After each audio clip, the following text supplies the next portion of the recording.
नमस्कार सगळ्यांना। आज आपण किचन टूरचा व्हिडिओ करणार आहोत। वेगळा असं काही डेकोरेशन वगैरे केलं नाही, सिंपल साधा असं किचन आहे माझं। चला तर मग पटकन किचन दाखवते, सुरुवात करूयात। इथून किचनची सुरुवात होते। तर हॉलमधून हा दरवाजा आहे किचनमध्ये जाण्यासाठी। तर असं आहे आपलं किचन। सुरुवातीलाच हॉलमधून किचनमध्ये येताना देवघर आहे, अगदी छोटंसं आहे, जास्त मोठं देवघर नाही। असं मी वरती ठेवलंय कारण मुलं लहान असली तर सतत देवघराकडे जातात, त्यामुळे असं बरं पडतं। तर असं आहे आपलं किचन ओटा आणि ट्रॉल्या, त्याच्यावरती एक बेसिंग, एका बाजूला काच बसवून घेतली आहे आणि या साईडला इथे रॅक आहे भांड्यांचं। एका कोपऱ्यामध्ये रॅक गेले, त्यामुळे जास्त एवढं बाहेरून पटकन दिसून येत नाही। तर इथे देवघर आहे, भांड्यांच्या रॅकलाच देवघर बनवून घेतलंय। छोटंसं देवघर आहे, त्याच्यावरती आपलं लॅफ्ट आहे। हे भरपूर मोठे डबे आहेत, व्हिडिओमध्ये तरी पण छोटेसेच दिसतात, पण भरपूर मोठे आहेत। एका डब्यामध्ये सगळ्या प्रकारचे पापड वगैरे बसतात आणि जे खालचे डबे आहेत स्टीलचे, त्या वरच्या डब्यांमध्ये पीठ गव्हाचं, ज्वारीचं आणि बाकीच्या ज्या 3 डबे आहेत वरचे, तर त्यामध्ये पापड असतात। रेग्युलर पापड तळायसाठी लागतात आणि प्रत्येक वेळेस वरचा डबा आपण नाही काढू शकत, त्यामुळे खालच्या डब्यात असे थोडे थोडे पापड काढून ठेवले। जे मधल्या लाईनचे डबे आहेत त्यात सगळा किराणा असतो, खालच्या लाईनच्या डब्यांमध्ये खायच्या वस्तू असतात, जे मुलांच्या हाताला येतात। बिस्किट, फुटाणे, फरसाणा वगैरे असं या डब्यांमध्ये असतं। आणि इथली जी फरशी आहे ती मी रिकामीच ठेवले। किचनमध्ये जर पुरणपोळीचा स्वयंपाक असेल किंवा किचन धुवायचं असेल आणि जर आपले पातेले आमटीचे किंवा दुधाचे असतील तर इथे ठेवता येतं। एक्स्ट्राचं काही किराणा वगैरे साहित्य थोडंसं आणलेलं असेल तर तात्पुरतं ह्या फरशीवर ठेवता येतं, त्यामुळे ती फरशी मी रिकामीच ठेवते। त्याच्या बाजूला तेलाचं कॅन, भाकरीचं टोपलं, पोळपट आणि एक डब्बा आहे जो पाणी तापवायला सुरुवातीला आम्ही घेतला होता। त्यात पण कधीतरी लागणारं किराण्याचं साहित्य असतं। त्याच्या कडेला कांद्याची जाळी आणि ट्रायपॉड। इथे वरती काचा बसवून घेतल्या आहेत, तर त्या काचांवरती ज्या रेग्युलर भरण्या लागतात त्या ठेवल्या आहेत। वरती जो मसाल्याचा डब्यांच्या वरती जो मसाल्याचा डब्बा दिसतो त्यामध्ये सगळी काळी मिरी पूड, दालचिनी पूड, बडीशेप पावडर, ओवा वगैरे असं ठेवलंय। मसाल्याचा डब्बा पोह्याच्या डब्याच्या वरती पण आहे, जो मोहरी, जिरे वगैरे यासाठी लागतो। या सगळ्या काचेच्या डब्यांमध्ये मीठ, साखर, तेल, चहापत्ती जे रेग्युलर लागते ते ठेवले।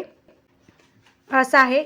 ट्रॉल्यांमध्ये जे छोटी छोटी भांडी असतात ती सगळी बसलेत। आता ट्रॉल्यांमधील भांडी आपण पाहूयात। सुरुवातीच्या ट्रॉलीमध्ये जे छोटे छोटे भरण्या ठेवलेत, चमचा, पळी, चाकू, जे आपल्याला साहित्य लागतं छोटं छोटं ते सगळं ठेवलंय। छोट्या वाट्या, फुलपात्र, जे छोटे डबे आहेत त्यामध्ये जिरेपूड, लाल झाकणाचा जो छोटा डबा आहे त्यात वेलची पूड करून ठेवली आहे मी। चकली मसाला, चिवडा मसाला, सांबर मसाला वगैरे जे लागतं ते साहित्य ठेवलंय। 2 नंबरच्या ट्रॉलीमध्ये सुरुवातीलाच प्लेटा आहेत, त्यानंतर कधीतरी लागणारं पातेलं, पाहुणे आल्यास कप वगैरे। मसाल्याचा डब्बा रिकामाच आहे, त्यात फक्त जायफळ किंवा सुंठ वगैरे ठेवले। बडीशेपचा डब्बा पण रिकामाच आहे। त्याच्यानंतर थोडासा मटण मसाला आणि जे कधीतरी पापड लाटण्यासाठी वर्षातून एकदा लाटणे लागतात ते ठेवलंय। रवी, पावभाजी स्मॅशर, बेकिंग पावडर आणि बेकिंग सोडा असं ठेवलंय, जे कधीतरीच लागतात। त्याच्या खालच्या ट्रॉलीमध्ये मोठं मिक्सरचं भांडं, कांदा चॉपर, इथे मसाले मी घरी बनवलेले आहेत। गोडा मसाला, पावभाजी मसाला, सांबर मसाला गेल्या वर्षी उन्हाळ्यात बनवले होते, संपत आलेत, आता परत बनवायचे आहेत मला। इथे जे बाऊल आहे त्यामध्ये केकचं जे मेजरिंग कप वगैरे, वजन काटा, जेवणाचे डबे, किटली, विळी, ज्या भरण्या आहेत त्या भरण्यांमध्ये खडे मसाले किंवा कधीतरी लागतात अशा मी भरण्या ठेवलेत यामध्ये। इथे कोपऱ्यामध्ये जो आहे तो दगडी खलबत्ता आहे। भांड्याच्या दुकानामध्ये जे खलबत्ते भेटतात त्यामध्ये जास्त असं काही बारीक होत नाही, शेंगदाणे वगैरे। असं दगडी खलबत्ता बरा पडतो, जड असतो, त्यामुळे चांगलं असं वाटण त्यामध्ये बारीक पटकन होतं। आता 4 नंबरची ट्रॉली पाहूयात। इकडच्या ट्रॉलीमध्ये जे रेग्युलर मसाले लागतात, कांदा लसूण मसाला आणि लाल तिखट, जे रेग्युलर लागतं, पटकन घेता येतं म्हणून ठेवलंय। ग्लास, छोट्या वाट्या, छोटा जेवणाचा डब्बा, मोठे बाऊल ठेवले आहेत, दुधाचा कप वगैरे आणि पिठाचा डब्बा। त्याच्या नंतरच्या ट्रॉलीमध्ये मी इथे पण पातेले ठेवलेत, एकात एक ठेवलेत त्यामुळे जास्त बसतात। इथे एक जेवणाचा डब्बा, छोटा कुकर, कुकरची भांडी, छोटी कढई, तांबे लागतात, मिक्सरचं भांडं वगैरे ठेवलंय। इथे मी या भरणीमध्ये कोथिंबीर वाळवून ठेवले। उन्हाळ्यामध्ये जर कोथिंबीर आपल्याला नाही भेटली तर अशी वाळलेली कोथिंबीर वापरता येते, किंवा घरी जर संपलेली असेल तर पटकन वापरता येते आणि छान सुगंध पण राहतो जरी वाळलेली असली तरी पण। आणि ह्या बरणीमध्ये मी कसुरी मेथी करून ठेवले. मस्त होते घरी बनवली की कसुरी मेथी आणि वाळलेली कोथिंबीर किंवा वाळलेला कांदा. उन्हाळ्यामध्ये कांदा वगैरे असा वाळवून ठेवायचा, पटकन आपल्या घरी जर नसेल तर वापरता येतो. ही 2 नंबरची ट्रॉल्या बऱ्या पडतात, एकात एक भांडी भरपूर बसतात. आता शेवटची ट्रॉली पाहूयात. यामध्ये सगळी ताटं ठेवलेत, छोटी मोठी ताटं, मोठी प्लेटा, इथे पण एक जेवणाचा डब्बा, पूजेचं ताट वगैरे, नैवेद्याचं ताट ठेवलं आहे, चाळण ठेवली आहे, मोठी ताटं. एवढी ताटं आम्हाला रेग्युलर बास होतात. बाकीचे जे आहेत मी भरून ठेवले आहेत. अशा ट्रॉल्या करून घ्यायच्या. मधून लाईन असलेली ट्रॉली केली ना जाळी, तर त्यामध्ये जास्त भांडी बसत नाही. त्यामुळे आडव्या लाईनमध्ये 2 लाईनमध्ये असं करून घ्यायचं. ट्रॉल्या बनवतानाच भरपूर अशा आपली ताटं बसली जातात यामध्ये. आता याच्यानंतरचं जे ट्रॉलीचं आहे, एक गॅस टाकी मी ठेवले. याच्या बाजूला बेसिंग आलं आहे. शक्यतो बेसिंगच्या खाली जास्त भांडी बसत नाहीत. असं जर फ्रीज ठेवला आहे, या बाजूला पण किचन होतं, पण कोरोना काळाच्या नंतर आम्ही फ्रीज घेतला. बाकी ठिकाणी जागा भरपूर वेस्ट जात होती, त्यामुळे ते किचन कट आम्ही कट केला आणि या जागेला फ्रीज ठेवलं. अगोदर फ्रीज नव्हता. कोरोना काळाच्या नंतर आम्ही 2-3 वर्ष झाले आता फ्रीज घेतला आहे. यामध्ये बेसिंगचा पाईप एका बाजूला काढून घेतला आहे आणि जे इडलीचं भांडं, मोठी कढई, मोठं पातेलं, मिक्सर, त्याच्याखाली पण पातेलं आणि मोठं कुकर, बीटर, पुरी यंत्र वगैरे असं मी ठेवलं आहे, जे कधीतरी लागतं. मिक्सर आपल्याला रेग्युलर लागतो. मोठा कुकर पण मला क्वचितच लागतो, कधीतरी आठवड्यातून 1-2दा. तर सगळी भांडी मी अशी ठेवलेत. घरीच फळ्या बनवून घेतल्या आहेत, त्यामुळे बेसिंगच्या खालची जागा पण वापरता आली. आता या बाजूला खिडकी आली आहे बेसिंगच्या बाजूला. त्यानंतर छोटंसं मी असं रॅक ठेवले प्लॅस्टिकचं. यामध्ये रेग्युलरचे आपण चहा पिलेले कप किंवा चाकू, बटाट्या काढायचं जे साल असतं, ते पण छोटे तांबे, ग्लास वगैरे धुवून ठेवता येतात. असं आहे हे किचन. तर थोडंफार वेगळं वाटत असेल, काहीतरी जाणवत असेल तर समजून घ्या. लहान मुलं आहेत त्यामुळे वस्तू इकडे तिकडे होऊ शकतात. लॅपच्या वरती जे 5 डबे आहेत ते 4 डब्यांमध्येच माझे पापड वगैरे सगळे बसलेत.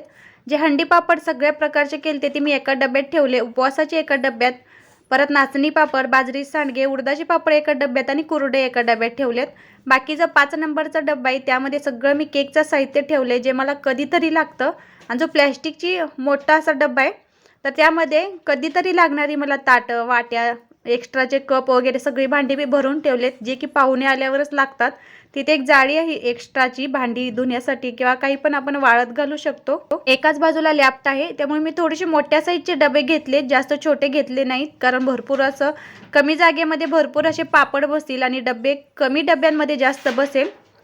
तर जे मधले डबे आहेत त्यामध्ये सगळा मी किराणा किंवा चिवडा, चकली, जर स्नॅक्सचं काही बनवतो तर त्या डब्यांमध्ये मी ठेवते. जो मसाल्याचा डब्बा दिसतोय त्याच्या कोपऱ्यामधला जो डब्बा आहे त्यामध्ये सगळे मी सॉस ठेवते, सॉसचे पाऊच. त्याच्यानंतरच्या डब्यामध्ये चिंच, गूळ, पुदिन्याची पावडर, पाणीपुरी मसाला वगैरे ठेवते. बाकीच्या 4 डब्यांमध्ये खाऊ असतो, 2 डब्यांमध्ये, 2 डब्यांमध्ये किराणा, खालच्या 3 डब्यांमध्ये खायचं साहित्य असतं. पोहे ठेवलेली जी काचेची भरणी आहे त्यामध्ये मी एकदा मसाला ठेवला होता, 2 किलोचा, गावाकडूनच करून आणला होता.